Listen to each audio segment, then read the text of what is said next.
معنى القدر في اللغة القضاء والحكم.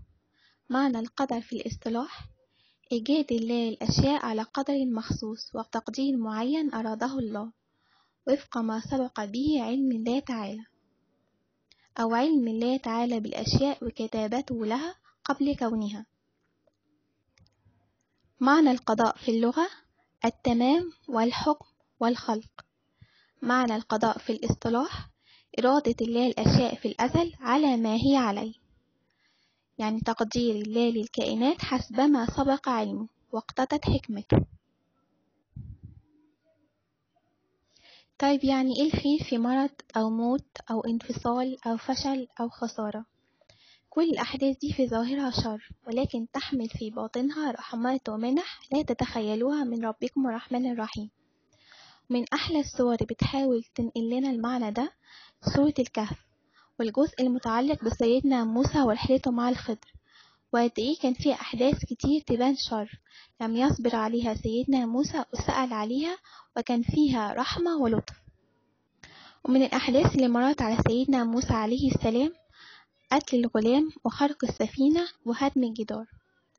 سيدنا موسى ربنا بعته لأعلم أهل الأرض الخضر، وعلم الخضر كان من علم الله لأن ربنا سبحانه وتعالى أطلعه على الغيب. قتل الغلام، وهما ماشيين في سكتهم لقوا مجموعة من الأولاد بتلعب مع بعض. قام الخضر أخد غلام منهم وقتله. ازاي دي مش معروفة لينا. كان شرط الخضر في صحبة سيدنا موسى انه ما يسألش على اي تصرف قد يراه غريب، بس سيدنا موسى زي ما احنا عارفين عنه ده محامي حبتين، معرفش يسكت في موقف زي ده، واستنكر قتل الطفل بغير ذنب عمل ولا قصاص، يعني نفس بنفس.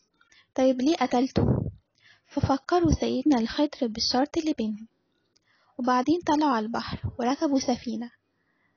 فالخضر قام بنزع عدة ألواح خشبية. طبعا سيدنا موسى ما سكتش وسأل ليه عمل كده هتغرق. وبعدها وصلوا قرية وبدأوا يدوروا على مكان يباتوا فيه، وكان عابر السبيل أو المسافر بيخبط على أي باب وله ضيافة 3 أيام. المهم إنهم فضلوا يخبطوا على كل الأبواب إن حد يقبل يستضيفهم أبدا.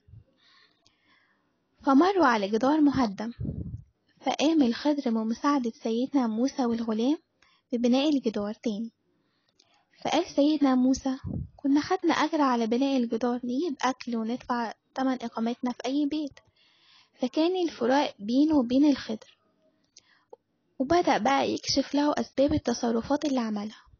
ممكن والله أعلم وقت ما عملها ما كانش أصلا عارف هو بيعملها ليه، بس كان بينفذها لأنها أوامر ربنا، فدي ثقة في حكمه وثقة في رحمته. بدت الآيات أما الغلام أما السفينة أما الجدار. الغلام كان شقي وعاق وهيتسبب في شقاء والديه، والسفينة العطل اللي حصل فيها أخرها عن السكة اللي فيها قراصنة. بالفعل هجموا ونهبوا كل السفن اللي مرت هناك. والجدار تحته كنز ملك لولدين يتيمين، لما يلاقوه قبل سن الرشد هيبددوا ثروتهم. فالجدار خبى الكنز شوية لحد ما يكبروا ويعرفوا يتصرفوا فيه. ماض فينا حكمك عدل فينا قضاءك. شوفوا التسليم، بنحاول نرضي قلوبنا فتسكن عقولنا. ماض فينا حكمك عدل فينا قضاءك. شوفوا التسليم، بنحاول نرضي قلوبنا فتسكن عقولنا. لو قلبتم شوية كده في دفاتر حياتكم هتفهموا المعنى ده وهتعرفوا حكمة ربنا ورحمته.